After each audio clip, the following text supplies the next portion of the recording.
More often than not, I come across several people who constantly ask me, do you still struggle with money? Of course, with a master's degree in business finance.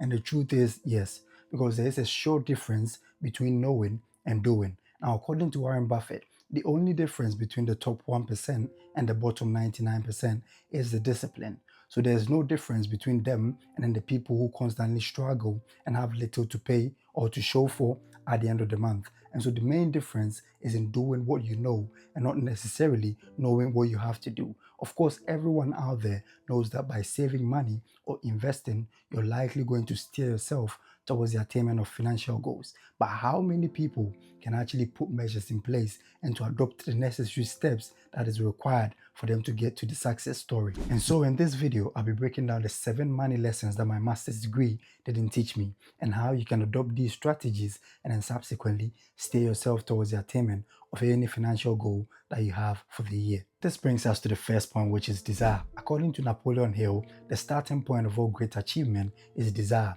And so what you have to know is that if you really want to build and to sustain wealth in the long run, what you have to do is to desire money to the utmost level that you can ever think of. Contrary to this, what we were actually made to believe, for example, in my case, is that when we're young, we weren't allowed to pursue money that much because it felt like anyone that was so conscious about money was attributed to, the devil or being possessed by bad things, or those people, in my case, were more likely to fall into trouble. And so we associated pursuing money or becoming wealthy with bad things. Like people would tell you, what if you become rich and then you lose X? Or what if you become rich and then you're no longer healthy? What if you become rich and then you lose X or you lose Y? These are the things that were actually attributed to money that really helped to diminish our desire for riches. And that actually had a huge toll on us because anytime that you desire something, you're likely to back it up with actions. And then actions is one of the key things that you need to consider because according to Napoleon Hill, a decisive step is what actually sets the bottom 99% away from the 1%. And so anytime that you set your mind on something to achieve, what you need to know is that you need to back that thing up with a strong desire and then convince yourself beyond reasonable doubt that come what may, you still steer yourself towards the attainment of that. And riches is also one key factor that you need extremely strong desire in order to achieve in life. This brings us to the second money lesson, and that is to pay yourself first. According to the richest man in Babylon, a tenth of everything that you earn is yours to keep. And that is something that the ultra rich actually take extremely seriously because anytime that money comes in, what they do is that they pay themselves by offsetting their loans or any obligation that is due them, and then afterwards they pay even their taxes. But for millions of people out there, we do not have that discretion to actually pay ourselves first like the rich before actually going on to even offset our taxes. So right before the money even hits your account, the tax has been already taken out. So what you can do instead is to automate your savings, try as much as possible, and then set at least between 5% and 10% of your monthly income into a separate account that would actually serve as an emergency fund in times of need. This is the surest way for you to build wealth because the truth is, not only are you going to save money, but more often than not, you're also likely to sustain the discipline that is required of you to build and to sustain wealth in the long run. This brings us to the third lesson, and that is thoughts become things. And so, according to Napoleon Hill, whatever the mind can conceive and believe, it can achieve. And that is my favorite quote. I love it so much. The truth is, anytime that you limit yourself up here, you're more likely not to achieve anything in life simply because the body is just an execution tool. And so it executes anything that is programmed and then processed right from the brain. And so what you have to do is to convince yourself beyond reasonable doubt. And the simplest way for you to do that is to imagine and constantly reaffirm your goal or your definite chief aim.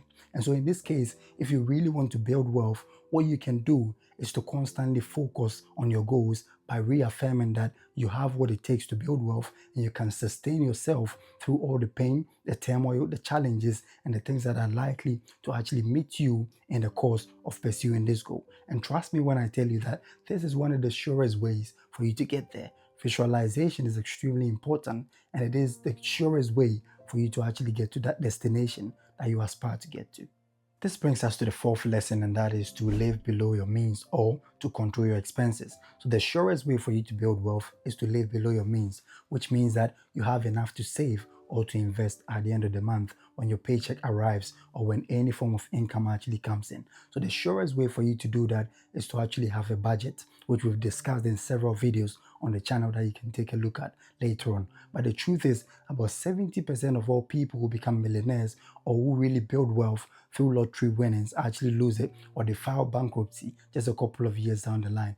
And the simple reason is because they don't have what it takes to actually sustain the wealth. And so the surest way to get this done is to discipline yourself. Stick to a budget, try as much as possible, and then live below your means and save what is left at the end of the month. That is the surest way for you to get to your goals. Nobody would actually teach you this. When I went through school, right from basic school through to high school, through to my first degree in uni, and then subsequently my master's degree, no one actually came out to teach us how to manage your finances by way of avoiding the popular lifestyle inflation thing that leaves several millions of households actually broke or bankrupt at the end of the year. What you have to know is that no one is likely going to teach you this. And no matter how you soar higher on the educational ladder, there's nothing that is going to teach you these basic things. And so you have to learn it for yourself and constantly practice it so that it becomes part of you.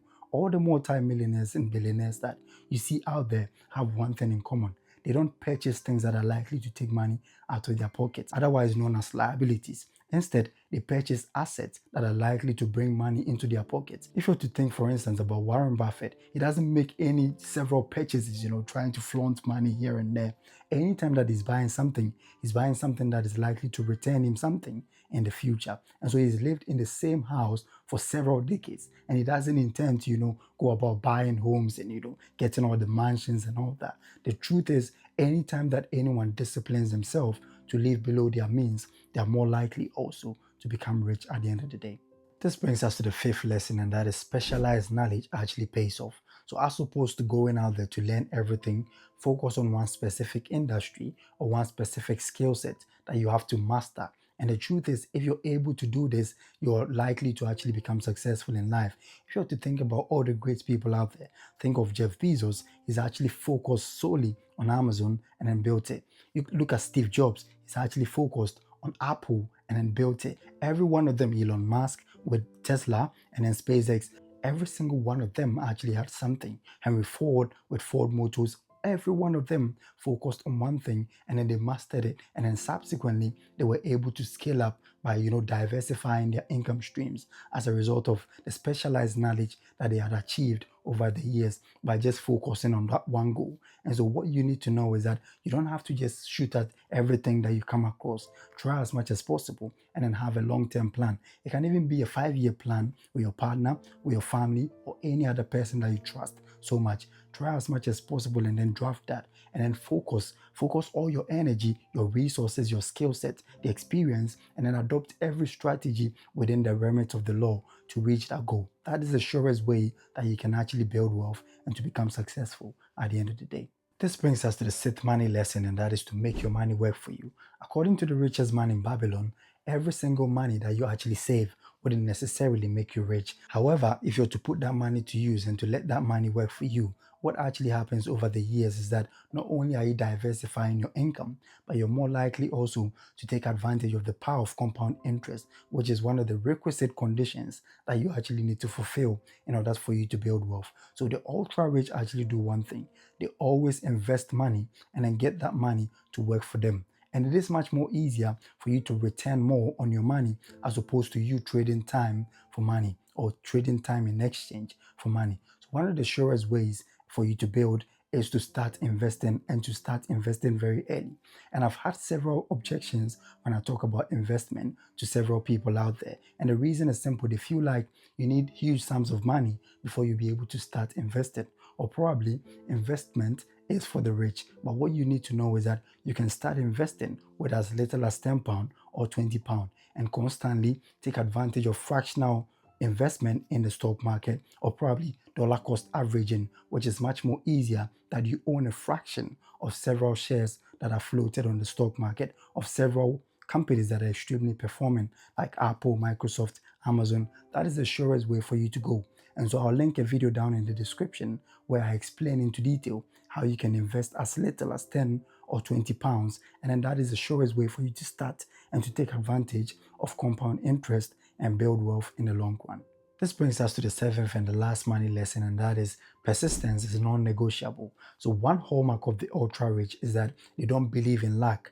As opposed to that, what they do is that they commit to a single cause over a long period of time, persisting through all the challenges and the turmoil in order to reach the destination or the goal that they set for themselves to achieve. For instance, Warren Buffett has actually invested for over 7 decades. He started investing when he was as young as 11 years old, and that has actually exposed him to several opportunities on the stock market. What you need to know is that if you really want to become successful and to build wealth, you have to commit to a single cause and then sail through all the storms without giving up. If you don't give up eventually, you're likely going to see the realization of that goal that you set for yourself.